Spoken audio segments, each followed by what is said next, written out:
Эта площадка появилась во дворе бывшего военного городка аккурат перед Днем защиты детей. Построили ее жильцы близлежащих домов.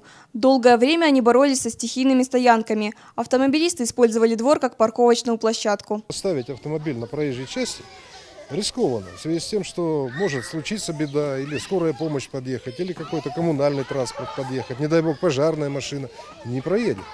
Поэтому, естественно, автовладельцы начали ставить свои машины, парковать на газонной части.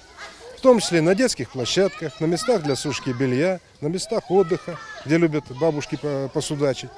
Но это порождало, конечно, конфликтов массу. Потихонечку, мало-помалу отвоевывали жизненное пространство для детишек. Вот таким образом. Организовали площадку из какой-то подручной посуды пластиковой, из отработанной металлической, из покрышек тех же отходивших. Сделали вот такой маленький оазис для своих детишек. 38 дошколят и учащихся младших классов могут теперь играть во дворе своего дома. От прежней игровой площадки здесь осталась только металлическая горка и деревянная песочница. Все остальное жители двора для своих младших сделали сами. Дети активно помогали подготовить игровой участок и теперь с гордостью об этом рассказывают. Таскали,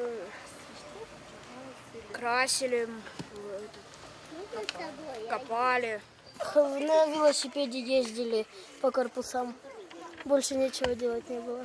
Началось все с одной покрышки. Ой, изначально, да, с одной покрышки. Да, потом... сначала придумали солнышки, потом пошло-поехало, интернет нам помог.